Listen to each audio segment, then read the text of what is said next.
கட்சியினுடைய தலைமை ஒருங்கிணைப்பாளர் அண்ணன் செந்தமிழன் சீமான் அவர்கள் இப்பொழுது சிறப்பு பேருரை ஆற்றுவார்கள்.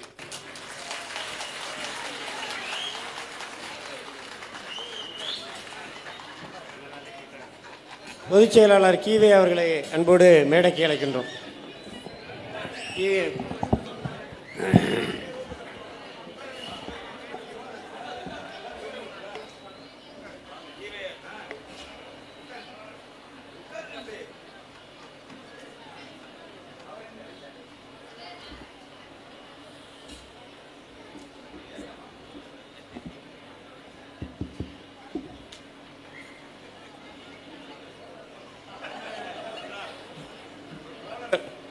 தோழர்கள் கொஞ்சம் ஓரமாக அப்படியே உட்காருங்க. எல்லாருக்கும் நாற்காலி இருக்குது. அண்ணனுடைய பேச்சுக்கு இடையூறு இல்லாமல் அனைவரும் ஓரமாக அமருமாறு கேட்டுக்கொள்கிறோம்.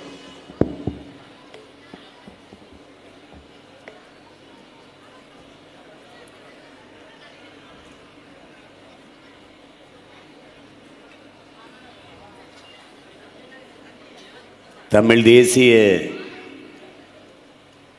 பேரியக்கம் நடத்துகின்ற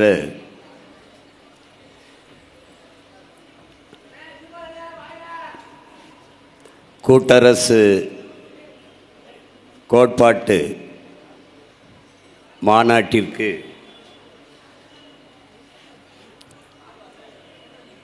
உணர்வு எழுச்சியோடு ஒன்று கூடியிருக்கிற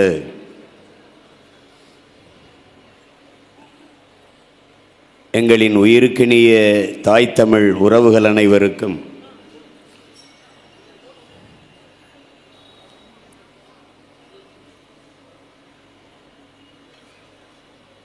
மாநாட்டினை தலைமையேற்று நடத்துகிற தமிழ் தேச அரசியலினுடைய பேராசான் தமிழ் தேச பேர் இயக்கத்தினுடைய தலைவர்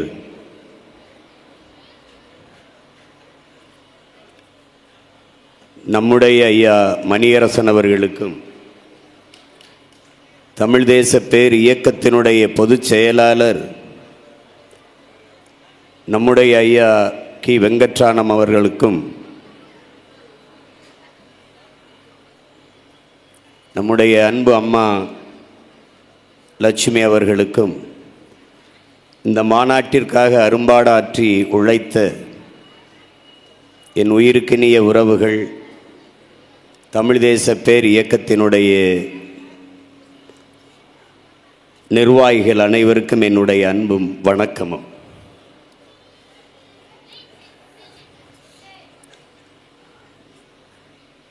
இன்று நம்முடைய தத்துவத்தினுடைய தலைமகனாக இருக்கிற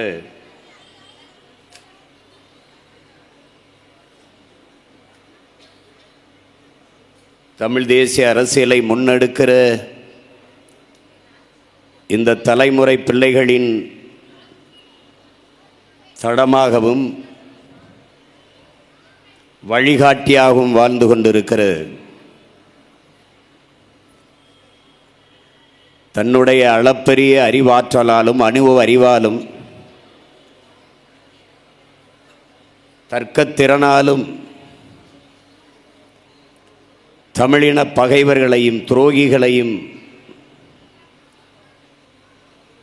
களத்திலே களங்கடித்து கொண்டிருக்கிற பெருமகனார்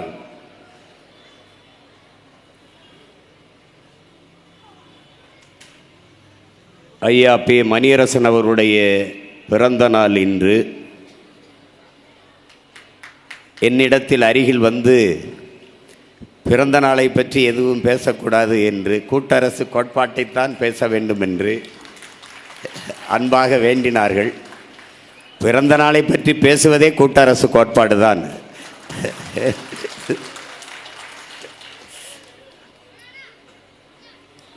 நமது முன்னவர்கள் இங்கே இருக்கிறவர்களையும் சேர்த்துத்தான் கூச்சப்பட்டு விலகி போனதுனால தான் அவன் ஓராண்டுக்கு பிறந்தநாள் கொண்டாட்டம் கொண்டாடுகிறான். நம்மளும் ஓரமாக நின்று திண்டாடுகிறோம்.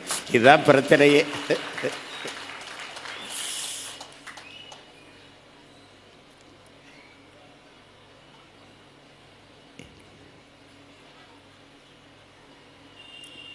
இங்கே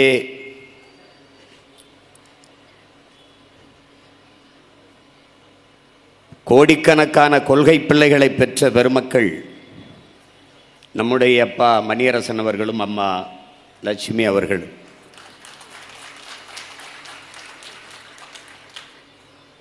இங்கே கூடியிருக்கிறவர்கள் மட்டும்தான், முன்னால் அமர்ந்திருக்கிறவர்கள் மட்டும்தான் அவருடைய உறவுகள், அவருடைய கொள்கை பிள்ளைகள் என்றில்ல, உலகம் முழுமைக்கும் பரவி வாழ்கிற 13 கோடி தமிழ் தேசிய மக்கள்.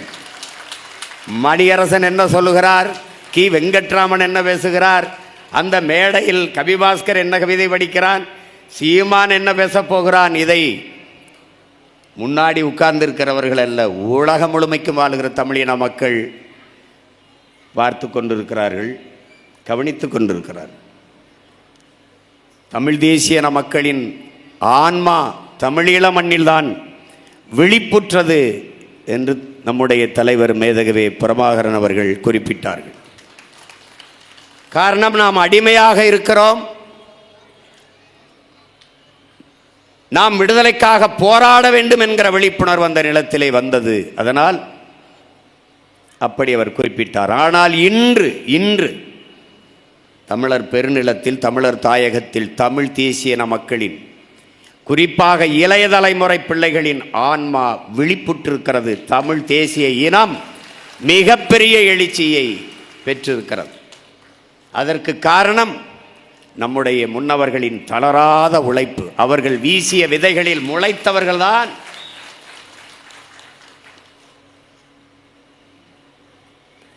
இன்று வரை தத்துவ தடுமாற்றம் இல்லை. தமிழ் தேசியம் என்றால் என்ன? என்னை விடுங்க, எங்கள் அப்பா விடுங்க, பொதுச் செயலாளர் விடுங்க, முன்னாடி இருக்கிற சின்ன பிள்ளைகளை விடு, யாவனை விடுங்க, ஆனால் தடுமாற்றம் இல்லாது தமிழ் தேசியம் என்றால் இதுதான் என்று பேசுகிற ஆற்றல், தமிழ் தேசியம் என்றால் விளக்கி சொல்கிற திறன் நமது பிள்ளைகளுக்கு உண்டு. ஆனால் இன்று வரை திராவிடம் என்றால் என்ன? இப்போது புது விளக்கம். ஆரூர் என்றால் அதை திருவாரூர் என்று மரியாதையை அழைக்கிறோம். வையாறு ஐயாறு என்பதை திருவையாறு என்று அழைக்கிறோம். அது மாதிரி ஒரு இடம் திரு இடம். ஏடா கடைசியா அங்கே சுற்றி இங்கே சுற்றி ஊருக்கு வந்துட்டாங்க. விளக்கம் கொடுமை நிறைந்த என் அன்பு உறவுகள் அமர்ந்திருக்கிற அந்த அவையில் நம் எல்லோருடைய அன்பையும், உலகத்தமிழ் பேரினத்தினுடைய அன்பையும் இணைத்து நம்முடைய அப்பா மணியரசன் அவர்களுக்கு இனிய பிறந்த நாள் வாழ்த்துக்களை சொல்வதில் பெருமகிழ்ச்சி அடைகிறேன். பல ஆண்டுகள் வாழ்ந்து நம்மை போன்ற பிள்ளைகளுக்கு கருத்தியல் பாலூட்டி தமிழ் தேசிய அரசியலை இன்னும் வலிமைப்படுத்தி வளர்த்து வார்த்து எடுக்க வேண்டும். அந்த கடமையும் பொறுப்பும் அவர்களுக்கு இருக்கிறது. அதை செய்ய வேண்டும். இங்கே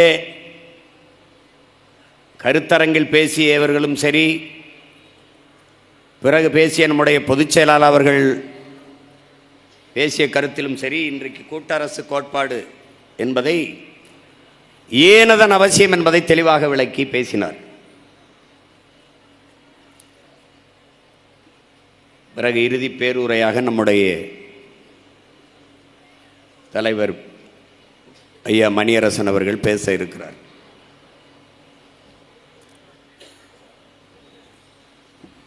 எல்லாவற்றையும் தெளிவாக நம்முடைய பொதுச் செயலாளர்கள் விளக்கி பேசிவிட்டார்கள். ஆனால் சில செய்திகளை நாம் உங்களுக்கு பதிவு செய்ய வேண்டும். மாநில சுயாட்சி, நாம் தன்னாட்சி என்கிறோம் தமிழிலே, அவர்கள் சுயாட்சி என்கிறார். மத்தியில் கூட்டாட்சி, மாநிலத்தில் தன்னாட்சி என்ற முழக்கத்தை முன்வைத்தார்கள் திராவிடர்கள். அதை நம்முடைய அப்பா அண்மையிலே பேசிய பேச்சிலே கேட்டிருப்பீர்கள். மத்தியிலே கூட்டாட்சி, மத்தியிலே கூட்டணி ஆட்சி, மத்தியிலே கூட்டாட்சி, மாநிலத்தில் சுயாட்சி என்கிற முழக்கம் மத்தியிலே கூட்டணி ஆட்சி, மாநிலத்திலே குடும்ப ஆட்சி என்று மாறிவிட்டது. இவர்கள் மாண்புமிக்க மக்களாட்சியை தன் மக்களாட்சியாக மாற்றிய பெருமக்கள். மாநில சுயாட்சி சுயாட்சி என்று பேசிக்கொண்டே மாநிலத்தின் எல்லா உரிமையும் பறிகொடுத்தவர்கள். இன்று மாநில சுயாட்சி நாயகன் பாராட்டு விழா. நாம் கூட்டாட்சி கோட்பாடு மாநாடு ரெண்டுக்கு இருக்கிற முரண்பாடை பாருங்க. மாநில சுயாட்சி எப்ப கேட்கிற? நேத்து கட்சி ஆரம்பிச்சு நேத்து ஆட்சிக்கு வந்திருக்கியா? இந்திய பெருநிலத்திலேயே ஒரு மாநில கட்சி தொடர்ச்சியாக 18 ஆண்டுகள் அமைச்சரவையிலே இருந்த ஒரே கட்சி திமுக தான். நீ ஒரே நாடு ஒரே ரேஷன் கார்டை ஏற்ற பொழுதே செத்து போச்சு மாநில சுயாட்சி.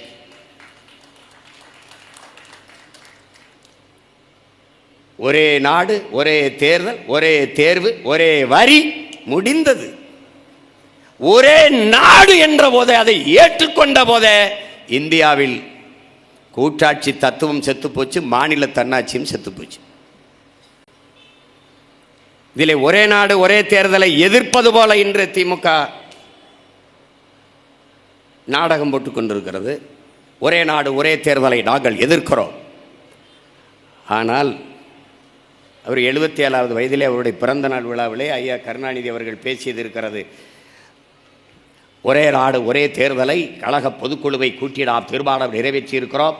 அதே பிரதமர் அம்மையார் இந்திரா காந்தி அவர்களிடத்திலே பேசி அதை தேர்தல் செலவு, நாட்டிலே தேர்தல் செலவை குறைப்பதற்காக நாம் இந்த தீர்மானத்தை நிறைவேற்றுவோம் என்று இருக்குது.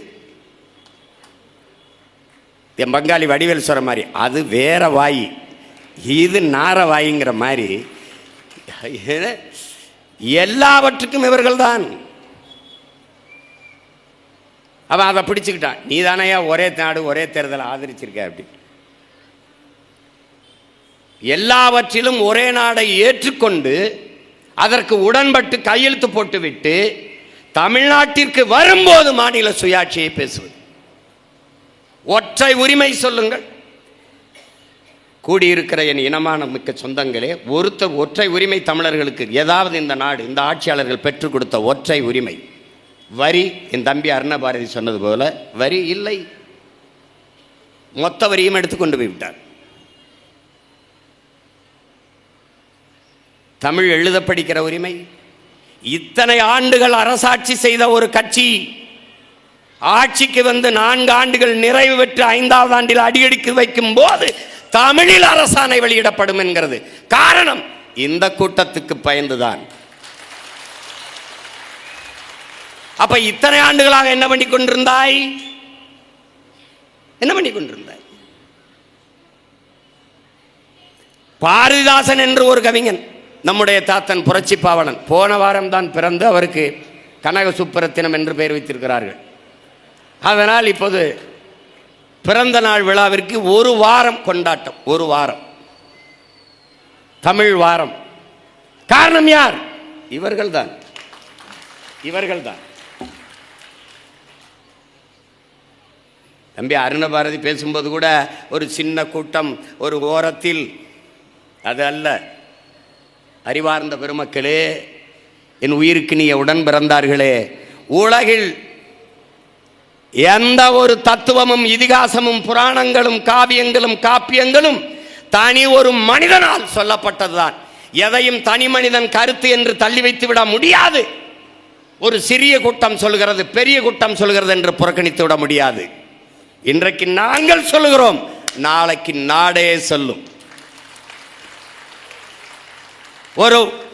ஒரு வண்டி நிறைய குப்பை, அதை கொளுத்த எவனும் வண்டி நிறைய நெருப்பை எடுத்துக்கொண்டு செல்வதில்லை. உடன் பிறந்தார்களே, ஒரு தீப்பெட்டி ஒரு தீக்குச்சி. அப்படி பார்த்தால் இங்கே பல ஆயிரம் தீக்குச்சிகள் இருக்கிறது. பத்த வைத்து விட்டால் பற்றி எரியும் இந்த புரட்சி தீ. ஒரு ஓரத்தில் பேசுகின்ற இங்கே படித்தார்கள் நம்முடைய பொதுச் செயலாளர் அவர்கள் பல்வேறு தேசிய இனங்களினுடைய வாழ்த்து கடிதத்தை.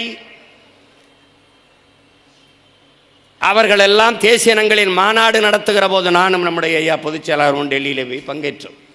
சீக்கியர்கள் நடத்துகிற தேசிய இனங்களின் மாநாட்டிலாம் நான் போய் பங்கேற்றிருக்கிறேன். தேசிய இனங்களின் ஓர்மைக்கு நாங்கள் உழைத்து கொண்டிருக்கிறோம். இந்த கோட்டரசு கோட்பாட்டிலே அவர்களுக்கெல்லாம் முழுக்க உடன்பாடு உண்டு. இந்தியாவின் ஒற்றுமை என்பது வெள்ளைக்காரரின் துப்பாக்கி முனையில் உருவாக்கப்பட்ட ஒன்று என்கிறார் மார்க்ஸ். ஒரு நாடு இருந்ததில்லை, உருவாக்கப்பட்டது. அரசியல் அமைப்பு அதற்கு முன்பு அண்ணல் அம்பேத்கரே சொல்றார், இதற்கு முன்பு இது இருந்ததில்லை, உருவாக்கப்படுகிறது.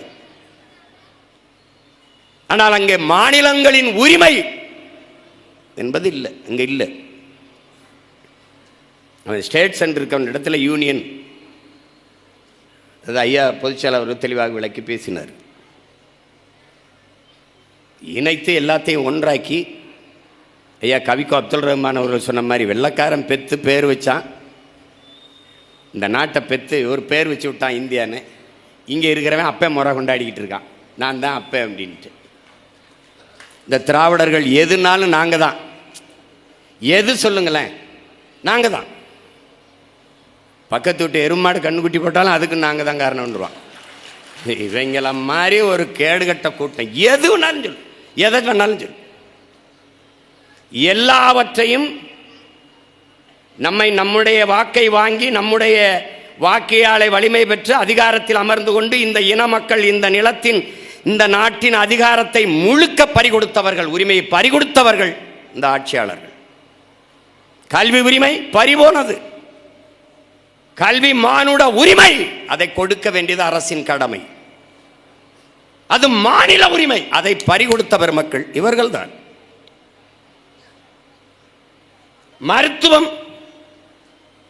மருத்துவம் எல்லோருக்கும் தேவை, ஒரு மகத்தான சேவை மருத்துவம், அதை கொடுக்க வேண்டியது அரசின் கடமை.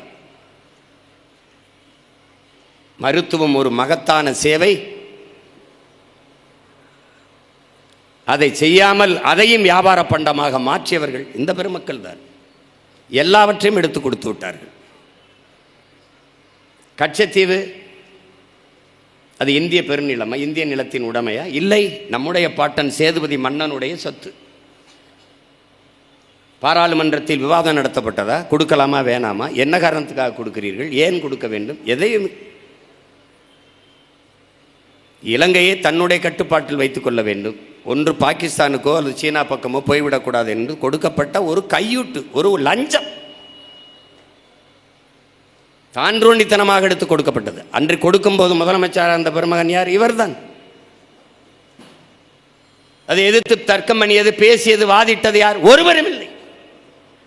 நம்முடைய தாத்தா மூக்கையா தேவரை தவிர அந்த பாராளுமன்றத்தில் ஒருவனும் எதிர்த்து பேசவில்லை.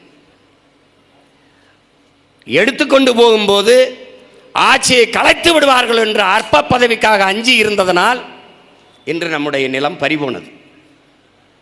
ஆனால் இன்று வரை அதன் பிறகு ஒவ்வொரு தேர்தல் அறிக்கையிலும் கச்சத்தீவை மீட்க போராடுவோம், கச்சத்தீவை மீட்க போராடுவோம், கச்சத்தீவை மீட்க போராடுவோம்.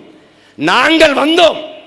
நாம் தமிழர் என்ற அரசியல் கட்சியை தொடங்கி 2016 தேர்தலில் போட்டியிட வருகிற போது தேர்தல் அறிக்கையில் திமுக குறிப்பிடுகிறது என்று உடன் பிறந்தார்களே, கச்சத்தீவை மீட்க தீவிரமாக போராடுவோம். அந்த தீவிரத்தை சேர்த்து விட்டார்கள். ஆனால் இந்த தேர்தல் அறிக்கையில் கச்சத்தீவை மீட்க போராடுவோம் அது இல்லை. என போராடி ஓய்ந்து விட்டார், சோர்ந்து விட்டார். இவர்களால் அதை செய்ய முடியாது, தமிழ் தேசியர்களால் தான் அதை செய்ய முடியும். கச்சத்தீவை திருப்பி எடு, கொடுத்தது தான், அதை திருப்பி எடுக்க வேண்டும் என்ற பேச்சுக்கு இடமில்லை. அவர்கள் பதில் மனு, இதுதான் ரெண்டு கட்சியும் காங்கிரஸ் பிஜேபி ரெண்டுமே உச்சநீதிமன்றத்தில் தாக்கல் செய்த பதில் மனு இதுதான். கச்சத்தீவை திருப்பி எடு, இல்லை என்றால் என்னை பிரித்து விடு, தான் கோட்பாடு. சட்டசபையில் தீர்மானம். தமிழ் தேசியர்களின் அரசு மலர்கிற போது தன் மாநிலத்தின் தன் நிலத்தின் உரிமையை மீட்க, தன் மீனவ சொந்தங்களின் வாழ்வாதாரத்தை மீட்க இருக்கிற ஒரே வழி கச்சத்தீவு மீட்பு. கச்சத்தீவை திருப்பி எடு, இல்லை என்றால் என்னை பிரித்து விடு, தனியா விடு. பார் பிரிவினைவாதி, பார் தீவினவாதி பேசுவான். மறுபடி பதில், என் நிலத்தின் ஒரு பகுதியை எடுத்து என் நாட்டோடு இணை என்று பேசுகிற நான் பிரிவினைவாதி. என் நிலத்தின் ஒரு நிலப்பரப்பை என் இனத்தின் வரலாற்று பகைவன் சிங்களனுக்கு கொடுத்ததுதான் என்று சொல்கிற நீ தேசியவாதியா என்ற கேள்வியை எழுப்ப இங்கே அவனுக்கும் துப்பு இல்லை.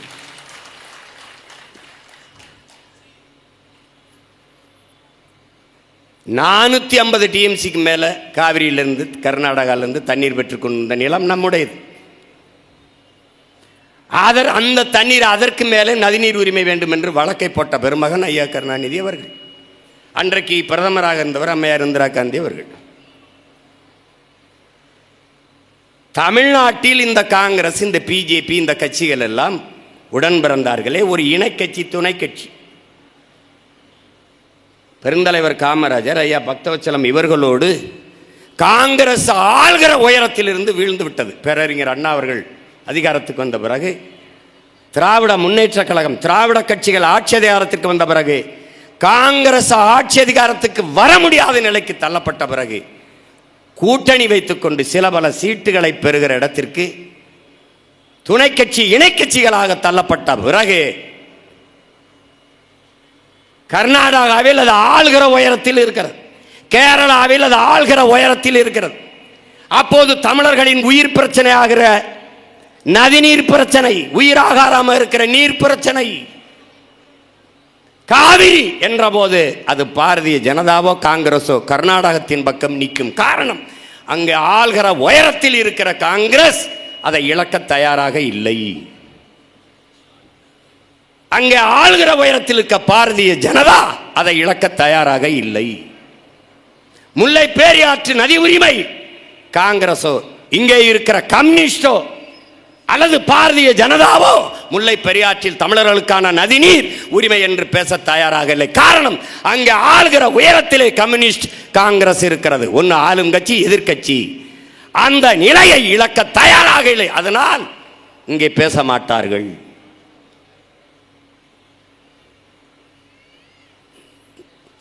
இங்கே மானமும் இன உணர்வும் செத்துப்போன தமிழன் தன் உரிமையை தர மறுக்கிற கட்சிகளுக்கு, பெற்றுத்தர மறுக்கிற கட்சிகளுக்கு தன் வாக்கதற்கு என்ற கேள்வியை கேட்க மறந்ததால் தன் உரிமையை இழந்து நிற்கிறான். அறிவார்ந்த தமிழ் சமூக சொந்தங்களே, காங்கிரஸ் கர்நாடகாவை ஆள்கிறது. சீதாராமையா முதலமைச்சர், சிவகுமார் துணை முதலமைச்சர். அந்த கட்சியின் வெற்றிக்கு தமிழ்நாட்டில் திராவிட முன்னேற்ற கழகத்தின் தலைவர் சென்று வாக்கு கேட்கவில்லை. தமிழ்நாட்டின் முதலமைச்சர் ஐயா ஸ்டாலின் அவர்கள் போய் காங்கிரசுக்கு வாக்கு செலுத்துங்கள் என்று தமிழ் பேரின மக்களை, கர்நாடகாவில் வாழ்கிற தமிழின மக்களை கேட்டுக்கொண்டார். அவன் வென்று வந்தால் காவிரியில் ஒரு சொட்டு தண்ணீர் தர முடியாது என்று சொல்லுவான், தெரியும். மேகதாட்டிலே அணை கட்டுவான், கட்டுவதற்கு திட்டம் தீட்டுவான், அதுவும் தெரியும். பிறகு எதற்காக அவனை போய் நீங்கள் ஆதரித்தீர்கள்? ஒரு சொட்டு தண்ணீர் தர முடியாது என்றால் உனக்கு ஒரு ஓட்டுமில்லை, உன்னோடு தேர்தல் கூட்டுமில்லை என்ற முடிவை எடுக்க துணிவில்லாதவனுக்கிட்ட அதிகாரத்தை கொடுத்தது நாம் தான். எங்கே இருக்கு தன்னாட்சி, எங்கே இருக்கு கூட்டாட்சி? இந்தியன் என்ற பற்று வர வேண்டும், இந்தியன் என்ற உணர்வு வர வேண்டும். ஆனால் எப்படி வரும்? எப்படி வரும்? அறிவார்ந்த எனது இன சொந்தங்களே, என் அன்பு தம்பிதங்கைகளே, காவிரியில் தண்ணீர் தமிழர்களுக்கு தர வேண்டும் என்பது எல்லா நம்முடைய நிலத்தின் எல்லா வளங்களையும் பொதுமையாக்கி விட்டார்கள். நரிமணம் பெட்ரோல், நெய்வேலி பழுப்பு நிலக்கரி, இங்கே இருக்கிற மீத்தேனை எடுக்கிறார்கள். எல்லாரும் தான் எடுத்து பகிர்ந்து கொள்கிறார்கள். அணு உலையில் தயாரிக்கப்படுகிற மின்சாரம் எல்லாரும் தான் எடுத்துக்கொள்கிறார்கள். ஆனால் அவரவர் நீர்வளம் அவரவர்க்கே என்று இருந்து விடுகிறார்கள். அதை போல தமிழ் தேயர்கள் நாங்களும் என் நிலத்தின் வளம் எனக்கே என்று நின்றால் இறையாண்மையும் ஒருமைப்பாடும் என்னாகும் என்பதை சிந்தித்து பார்க்க வேண்டும். காவிரியில் தண்ணி கேட்கிற போதெல்லாம் கன்னடன் குறிப்பாக தேடி தேடி தமிழர் வீடுகளை அடிக்கிறான், கடைகளை உடைக்கிறான், நிலங்களை தீ வச்சு கொளுத்துகிறான். சொந்த நாடு என்று வைத்துக் கொண்டால் அங்கிருந்து நடந்தே மூட்டை முடிச்சுகளை கட்டிக்கொண்டு என் மக்கள் அகதிகளாக தமிழ்நாட்டிற்கு வருகிறார்கள், கால்நடையாக நடந்து வருகிறார்கள். ஒரு வாக்கு செலுத்துகிற போது பாதுகாப்புக்காக துணை ராணுவ படையை நிறுத்துகிற நாடும் அதிகாரமும், உரிமைக்காக போராடுகிற ஒரு இன மக்களின், இந்த நாட்டின் குடிமக்களின் உரிமையை பாதுகாக்க ஒரு துணை ராணுவ படையை நிறுத்தி அவர்களை பாதுகாக்க முடியாதா? ஏன் பாதுகாக்கவில்லை? அடித்து விரட்டுகிறார்கள்.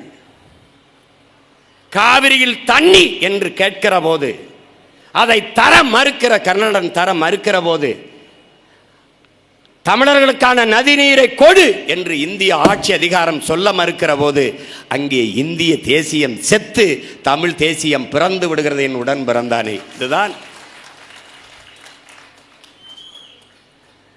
இந்திய கடலுக்குள்ளே 840 மீனவர்கள் இதுவரை சுட்டுக் கொல்லப்பட்டிருக்கிறார்கள்.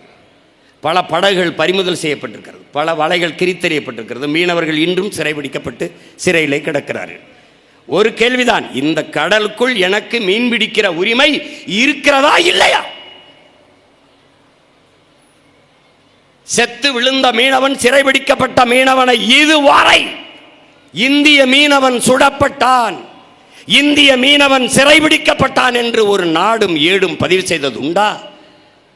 பிற மாநிலங்களின் சட்டசபையிலே அது இந்திய நாடாளுமன்றத்திற்குள்ளே விவாதம் நடத்தியது உண்டா? இந்திய மீனவன் என்ற ஒரு வார்த்தை பதிவு செய்யப்பட்டது உண்டா? இல்லை.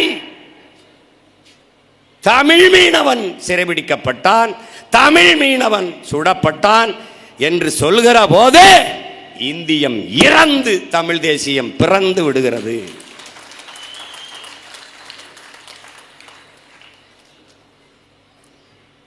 அதான கேள்வி. ஒன்றா இரண்டா சொல்லிக்கொண்டே போகலாம். என்ன உரிமை நமக்கு இருக்கிறது? தமிழில் வழக்காடுகிற உரிமை, நம் தாய்மொழியில் வழக்காடுகிற உரிமை. உலகம் முழுமைக்கும் செல்லுகிற எல்லோரும், இந்திய நாட்டின் பிரதம அமைச்சர் ஐயா நரேந்திர மோடி அவர்கள் கூட உலகின் முதல் மொழி, மூத்த மொழி தமிழ், எங்கள் நாட்டில் இருப்பது எங்களுக்கு பெருமை என்று பதிவு செய்கிறார்.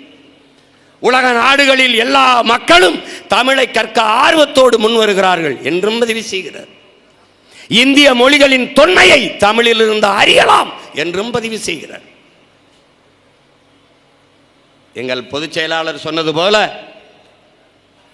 நேற்று வந்தது இந்தியா, நான் இந்த நாடு நாடாவதற்கு முன்பே பல ஆயிரம் ஆண்டுகளுக்கு முன்பு நிலைத்து வாழக்கூடிய பூர்வீக குடிமகன்.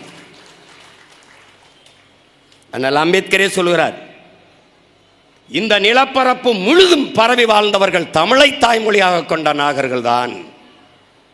இந்த நாட்டை எந்நாடு என்று சொந்தம் கொண்டாடி கொள்ள ஒரே ஒரு இனத்திற்குத்தான் உரிமை உண்டு, அது தமிழ் இனத்திற்குத்தான் என்று பதிவு செய்கிறார். இமயவரை பரவி வாழ்ந்தனர். இமயத்தில் கொடிய நட்டான் இமயவரம்பன் நெடுஞ்சரன் என்றால் ஊரா நாட்டில் போய் நட்டு வைத்திருக்க முடியாது. பகிருளை ஆற்றனன் பன்மலை அடுக்கத்து குமரி கோடும் கொடுங்கடல் கொள்ள வடதிசை கங்கையும் இமயம் கொண்டு தென் திசை ஆண்ட தென்னவன் வாழி என்று சிலப்பதிகாரம் பாடுதென்றால் சும்மா கற்பனையில் எல்லாத்தையும் எழுதி வச்சுட்டு போகல.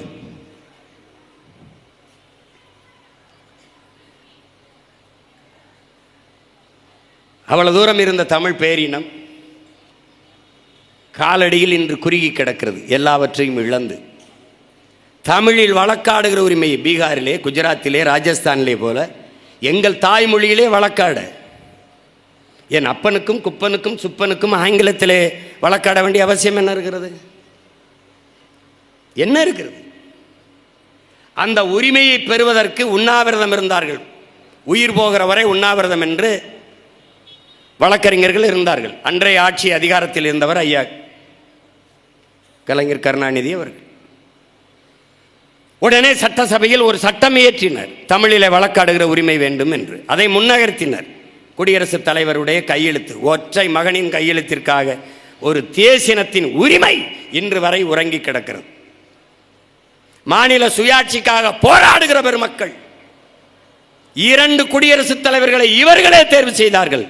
ஒன்று பிரணாப் முகர்ஜி, அதற்கு முன்பு பிரதிபா பாட்டீல், 2 பேரை. ஒரு குறைந்தபட்ச செயல் திட்டம் அழுத்தத்தின் இந்த தமிழிலே வழக்காடுகிற உரிமைக்கு ஒரு கையெழுத்திடுங்கள் என்று சொல்லி வாங்க முடியாதா? ஏன்? நோக்கம் இல்லை. இதுவரை அது நடக்கல. எல்லாமே ஒரு தமிழ்நாடு அரசு சிபிஐ விசாரணை கேட்குது, சிபிஐ விசாரணை. ஆனால் மாநில உரிமை பேசுது, மாநில சுயாட்சி பேசுது. தன்னுடைய காவல்துறை என்ன? உனக்கு கீழே இருக்க சிபிசிஐடி, உளவுத்துறை, போலீஸ் எல்லாம் என்ன?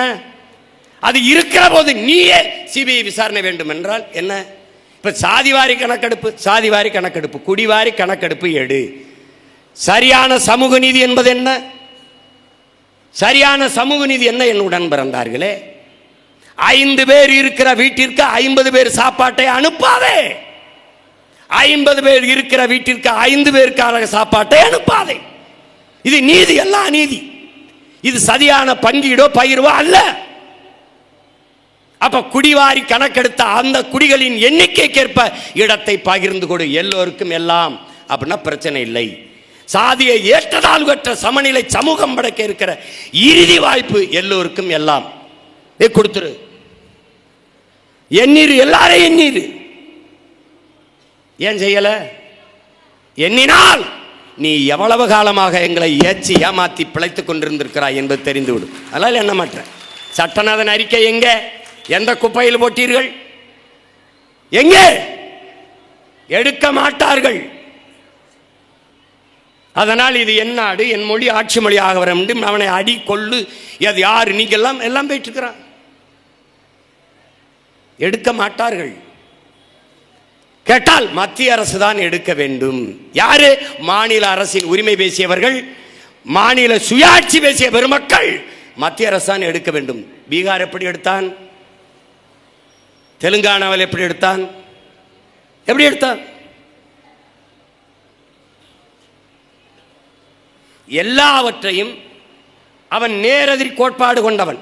சாதிவாரி கணக்கெடுப்புக்கும் சமூக நீதிக்கும் நேர் எதிர் கொள்கை கொண்டவன் காங்கிரஸ், பிஜேபி. அவனிடத்தில் சாட்டிவிட்டு தப்பிப்பது. இஸ்லாமிய சிறை கைதிகளின் விடுதலை.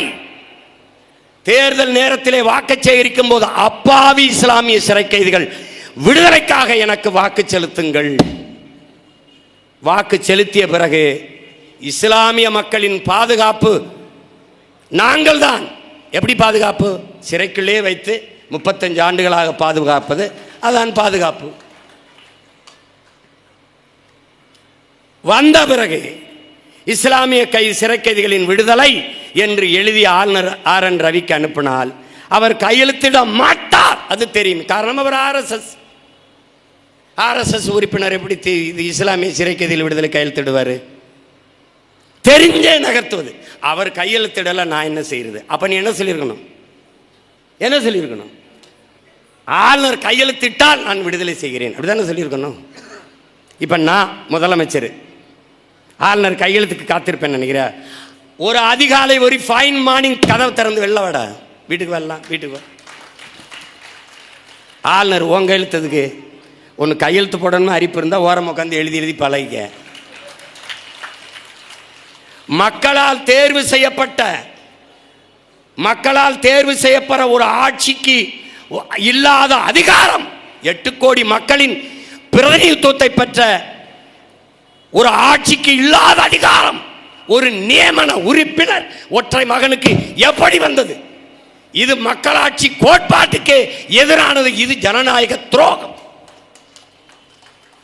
அதை பேச துப்பில்ல. ஆளுநரை அதிகாரத்தை குறையுங்கள். பேசும்போது ஆட்டுக்கு தாடியதற்கு, நாட்டுக்கு ஆளுநருக்கு எல்லாம் அடுக்குமொழியாக பேசிட்டு இருக்க வேண்டியது. இங்கே பேசி என் தம்பி கார்த்திக் கூட பேசினான்.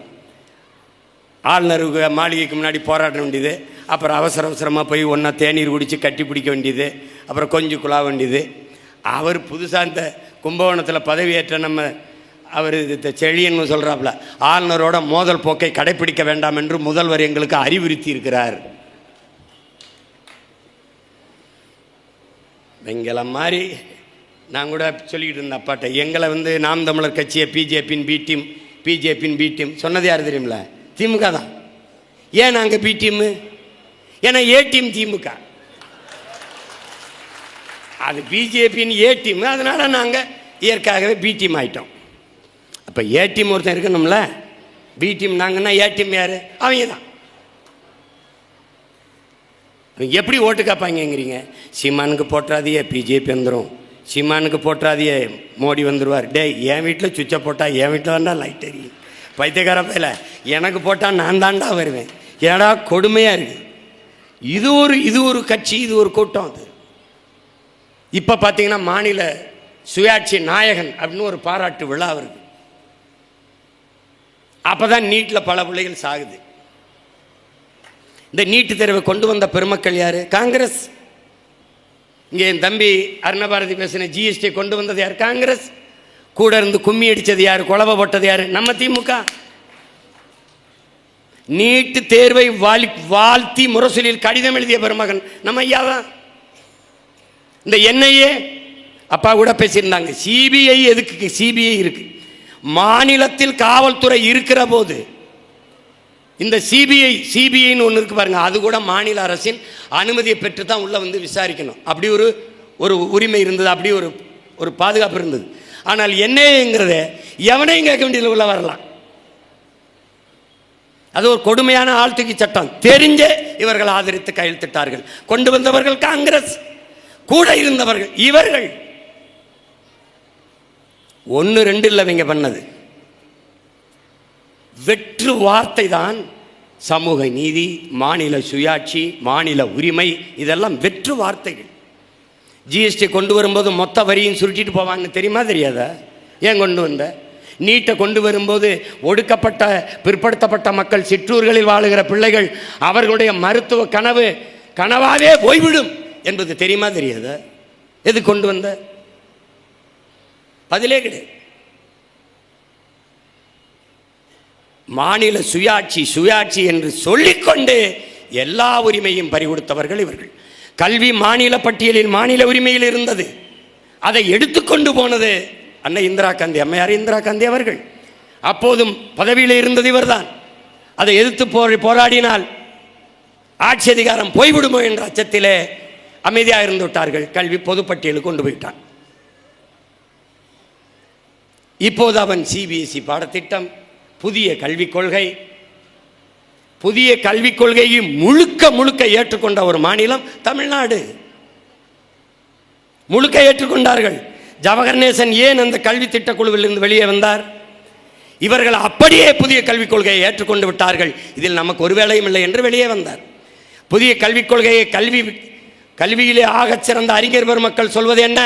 நம் குழந்தைகளுக்கு நாம் எழுதி வைக்கிற மரண சாசனம். இதுதான் அவர்கள் குறிப்பிடுகிறார்கள். உலகத்திலே கல்வியிலே தலை சிறந்த நாடு தென்கொரியா. 8 வயதில் தான் தன் பிள்ளைகளை 1ஆம் வகுப்பிலே சேர்க்கிறது. ஆனால் இந்தியாவின் புதிய கல்விக் கொள்கையிலே 8 வயதிலே அது பொதுத் தேர்வை எழுதச் சொல்கிறது. 5ஆம் வகுப்பில் பொதுத் தேர்வு, 8ஆம் வகுப்பில் பொதுத் தேர்வு, 3ஆம் வகுப்பு பொதுத் தேர்வு என்று எழுது. எப்படி இருக்குது பாருங்க. கல்வியிலே சிறந்த நாடு 8 வயசில் 1ஆம் வகுப்பு சேர்க்குது. இது 8 வயசில் பொதுத் தேர்வை எழுத சொல்லுது. எல்லா உரிமையும் பறிகொடுத்து விட்டு ஒரு வெற்று கூச்சலாக மாநில உரிமை எவ்வளவுக்கு எவ்வளவு மாதிரி. திரைப்படத்துறைக்கு தான் விருது கொடுக்குறான். எப்படி கொடுப்பான்னு தெரியுமில்ல? திரைப்படத்துறைக்கு எங்கள் அப்பாவுடைய முதல் மரியாதைக்கு படத்துக்கு இந்த நிறைய படங்களுக்கு, தமிழ் படங்களுக்கு இந்திய நாட்டின் விருது கொடுப்பாங்க. பிராந்திய மொழி, ரீஜனல் லாங்குவேஜ். அப்போ அவன் அது நேஷனல் லாங்குவேஜ், நாம ரீஜனல் லாங்குவேஜ். அப்போ என் நேஷனல் என்னாச்சு? என் நேஷன் என்னாச்சு? இப்போ அந்த முழக்கம்தான் கூட்டாட்சி, கூட்டரசு கோட்பாடு. இது என் தேசம். நீங்க நேஷனாலிட்டியும் சிட்டிசன்ஷிப்பையும் போட்டு குழப்பிக்கிறீங்க. நான் இந்திய நாட்டின் குடிமகன். நேஷனாலிட்டி, நான் தமிழன்.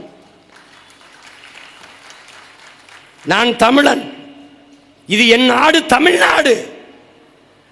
பல நாடுகள் ஐரோப்பிய ஒன்றியத்தில் இணைந்து வாழ்வது போல, பல மாகாணங்கள் யுனைடெட் ஸ்டேட் ஆஃப் அமெரிக்காவில் இணைந்து வாழ்வது போல, நாங்கள் பல தாயகங்கள், தேசிய இனங்களின் தாயகங்கள் இந்தியா என்கிற ஒரு நாட்டுக்குள், ஒரு குடியரசுக்குள் இணைந்து வாழுகிறோம். அவ்வளவுதான்.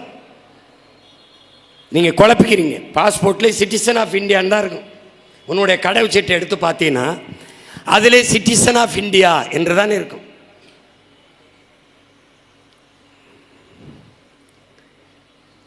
அதை விளங்கணும்.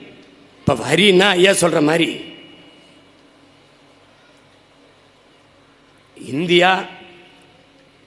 இறையாண்மை கொண்ட ஒருமைப்பாடு கொண்ட நாடாக இருக்கணும்னா அந்தந்த மாநிலங்களுக்கான முன்னுரிமை கொடுக்கப்படும். அதிகாரத்தையும் நிர்வாகத்தையும் பரவலாக்க வேண்டும். அதான் கூட்டரசு கோட்பாட்டினுடைய முதன்மை தத்துவம். கல்வி எனக்கிட்ட கொடு, என் பிள்ளைய படிக்க வைக்கிறது எப்படின்னு எனக்கு தெரியும்.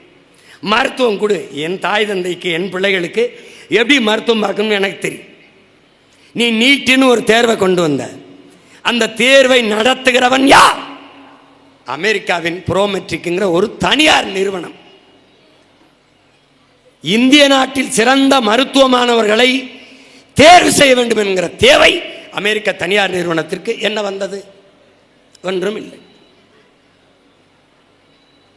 எப்படி இருக்கு? நீ மூக்குத்திய பரீட்சை எழுத போற என் பிள்ளைய மூக்குத்திக்குள்ள பிட்ட கொண்டு போயிருமோன்னு பரிசோதிச்ச நீ பார்டரில் உள்ள வந்த பயங்கரவாதியை சோதிக்காம என்ன பண்ண நீ என்ன பண்ண? இந்த ஒரு வாரமா போர்னு ஒரே அக்கப்போர் இந்த நாட்டில். எதன் பொருட்டும் தமிழ் தேயர்கள் நாங்கள் போரை கொண்டாட முடியாது. போரின் பேரழிவை தாங்கிய இனத்தின் மக்கள் நாங்கள் சிந்திய ரத்தம் இன்னும் எங்கள் நிலத்தில் சிவந்து கிடக்கிறது. என் மக்களின் கண்ணீரும் கதறலும் இன்னும் எங்கள் காதுகளில் ஒலித்துக் கொண்டு இருக்கிறது. அந்த அவலத்தை, அந்த துயரத்தை நாங்கள் துடைத்தெறிந்து இன்னும் கடந்து விடவில்லை. உலகத்தீரே, போரின் பேரழிவு என்ன எங்களுக்கு தெரியும். பிறந்த எங்கள் பிஞ்சுகள் சிங்கள குழந்தைகளா தமிழ் குழந்தைகளா என்பது தெரியாமலே, வாய் திறந்து முதல் சொல்லை சொல்லாமலே நச்சு குண்டுகளுக்கு கருகி வீழ்ந்தார்கள். நாங்கள் உலகப் போரை எதிர்கொண்டோம். அறிவார்ந்த தமிழ் சமூக மக்களே, என்னரும் தம்பி தங்கைகளே, நாம் உலகப் போரை எதிர்கொண்டோம். 20 நாடுகளின் துணை கொண்டுதான் இறுதி போரிலே விடுதலை புலிகளை நாங்கள் வீழ்த்தினோம் என்று ராஜபக்சையும் நானும் அமைச்சர் கோத்தபாயும் சொல்கிறார்கள் என்றால், 20 நாடுகள் எதிர்த்து நம்மோடு போரிட்டு இருக்கிறது என்றால் அது ஏறக்குறைய உலக போர்தான் என்பதை நீங்கள் உணர வேண்டும். ஒரு தேசிய இனத்தை அழித்து முடிக்க உலக போரை தொடுத்தவர்கள் இவர்கள். வேடிக்கை பார்த்திருந்தவர்கள். ஒரு தீவுக்குள் ஒரு இனத்தின் மக்கள் தன்னை போல எலும்பு நரம்பு ரத்தம் சதை பசி உறக்கம் கனவு கண்ணீர் எல்லாம் கொண்ட சக மனித சாவு சகித்து கொண்டு நின்றவர்கள் இவர்கள். இன்று போர் என்று சொல்கிறார்கள். இந்த போரை எதிர்த்தால் நாம் தீவிரவாதத்தை ஆதரிக்கிறோம் என்கிறார்கள். யார் தீவிரவாத ஆதரவாளிகள்? அறிவார்ந்த மக்கள், மனச்சான்று உள்ளவர்கள். பணம் மதிப்பிழப்பு, பணம் செல்லாதென்றால் தீவிரவாதம் ஒளிந்துவிடும் என்று சொன்னவர்கள் யார்? பிறகு எப்படி புல்வாமா மாவட்டத்திலே தாக்குதல் நடந்தது? எப்படி நடந்தது? 350 கிலோ வெடிமருந்தை ஏற்றிக்கொண்டு ஒரு வண்டி பல கிலோமீட்டர் பயணித்து வந்து உயர் பாதுகாப்பு பகுதி 800 மீட்டருக்கு ஒரு தடவை சோதனை சாவடி இராணுவ முகாம்கள் நிறைந்திருக்கிற பகுதியிலே 350 கிலோ வெடிமருந்தை சுமந்து கொண்டு ஒரு வண்டி வந்து இராணுவ வீரர்கள் மீது தாக்குதல் நடத்தி 42 வீரர்களை கொன்றது எப்படி? அப்ப என்ன சோதனை நடந்தது? ஆதார் கார்டு எதற்கு இந்த நாட்டிலே? சொந்த நாட்டு குடிமக்களை நம்பாது நாட்டின் பாதுகாப்பு என்ற ஆதார் கார்டு, ஆதார் அட்டை, கண்ணின் கருவிழி, கைரேகையை பதிவு செய்தீர்கள். எதற்காக? நாட்டின் பாதுகாப்பு. என்னையே எதற்காக? நாட்டின் பாதுகாப்பு. என் வீட்டிலே என்னையே இந்த தேசிய பாதுகாப்பு முகமையை ஏவிவிட்ட என்னையே எல்லையில என்ன செஞ்சது? என்ன செய்தது? எல்லாரிடத்திலும் ஆதார் கார்டு. ஏர்போர்ட்டிலே, விண்ணூர்தி நிலையத்திலே ஏறுகிற போது சீமானிடத்திலே அடையாள அட்டை கேட்கிற பெருமக்கள் எல்லையிலே என்ன புடுங்கிக் கொண்டிருந்தீர்கள்? என்ன பண்ணி கொண்டிருந்தீர்கள்? என்ன பண்ணி கொண்டிருந்தீர்கள்? ஒரு பகல்காம் சுற்றுலா தலம், பல ஆயிரம் மக்கள் கூடி கலைகிறார்கள். 30,000த்திற்கும் மேற்பட்ட மக்கள் கூடி கலைகிறார்கள். பாதுகாப்பு இங்கே கேட்டால் அது சுற்றுலா தலமாக மாற்றியதே எங்களுக்கு தெரியாது. இது பதிலா? இது பதிலா? இது பதிலா? 200 கிலோமீட்டர் ஆயுதங்களோடு தீவிரவாதிகள் எப்படி ஊடுருவினான்? எப்படி ஊடுருவினான்? செத்தது 24 பேர், வந்தது எத்தனை பேர் யாருக்கு தெரியும்? கணக்கெங்கே? உள்ளே வந்து 20 பேரை பல மணி நேரம் நின்று அவன் படம் எடுப்பதோல வசனம் பேசி காட்சி எடுத்து சுட்டு சுட்டு கொண்டிருக்கிறான். அப்போ எங்கே இருந்தது ராணுவம்? வெடிச்சத்தம் கேட்டவுடன் ஓடி வந்தார்கள், சண்டையிட்டார்கள், அவர்களை சுட்டார்கள் நம் வீரர்கள் என்ற செய்தி வந்தால் நாட்டு மக்களை பாதுகாக்கிறார்கள் என்று நாம் எடுத்துக்கொள்ளலாம். சுட்டவன் தீவிரவாதி இஸ்லாம். உயிரை கொடுத்து சுற்றுலாவுக்கு வந்த மக்களை பாதுகாத்தவனும் இஸ்லாமியன் தான். அதை எண்ணி பேசல, அதை எண்ணி பேசல. ஏனால் அதை செய்தியாக்க கூடாது, அதில் அரசியல் இல்லை. வந்தான், தவற விட்டுட்டியே.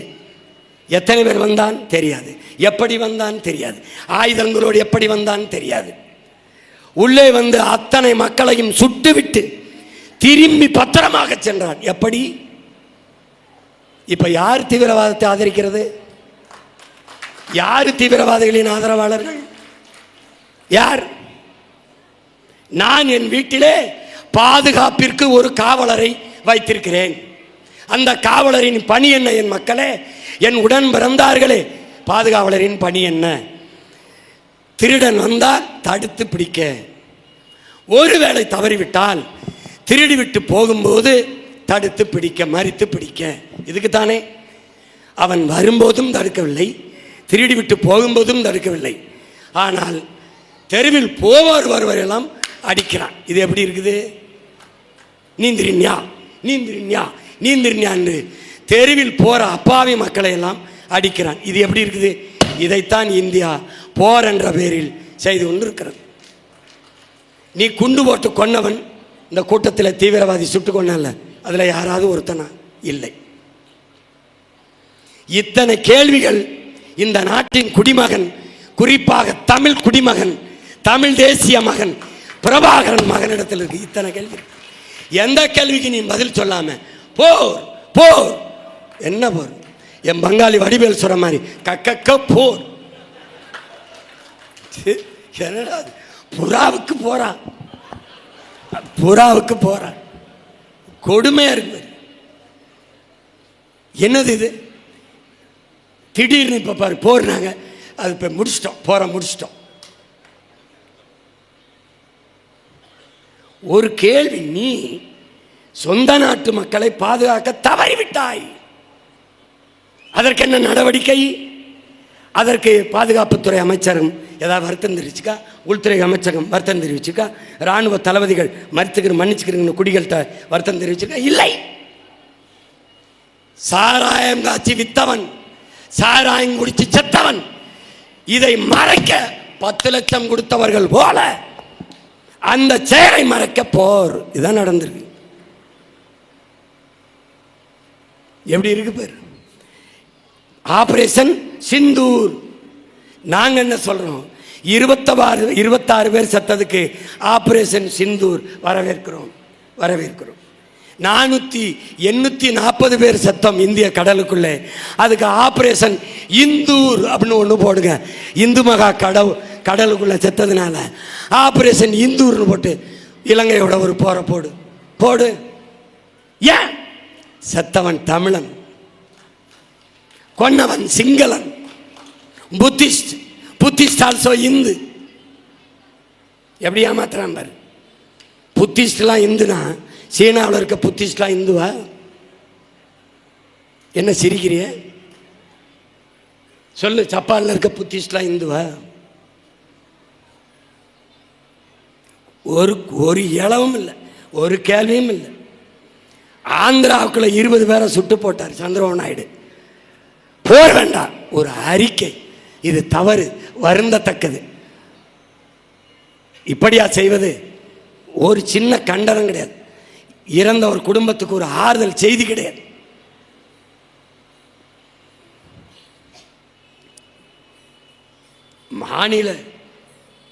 மாநில உரிமையில் என்ன உரிமை நமக்கு இருக்கிறது? நம்முடைய பொதுச் செயலாளர் ஐயா வெங்கட்ராமன் அவர்கள் சொன்னது போல வரி 100 விழுக்காடு வரி, 75 விழுக்காடு அந்தந்த மாநில மக்களுக்கு, 25 விழுக்காடு பொது நிதியாக தருவோம். நாட்டின் பாதுகாப்பு, பணம் அச்சிடுதல், வெளியுறவுத்துறை, இதை வைத்துக்கொண்டு மீதியெல்லாம் அந்தந்த மாநில மக்களின் வசதிக்கேற்ப சட்டங்களை திட்டங்களை தீட்டிக்கொள்ள உரிமையை, நிர்வாகத்தை, அதிகாரத்தை பகிர்ந்தளிக்க வேண்டும். இதுதான் ஒவ்வொரு தேசிய இனங்களுக்குமான தன்னுரிமையாக இருக்க முடியும். கூட்டரசு கோட்பாட்டின் முதன்மையான நோக்கமாக இருக்க முடியும். நாங்கள் தமிழ் தேசிய தலகர்த்தாக்களும் எங்கள் தந்தைகளும் பிள்ளைகளும் இந்த இடத்தில் பேசுவது தமிழ் தேசிய மக்களின் உரிமைக்காக மட்டும் அல்ல, இந்தியாவில் வாழ்கிற ஒவ்வொரு தேசிய மக்களின் உரிமைக்காகவும் என்பதை நீங்கள் புரிந்து கொள்ள வேண்டும்.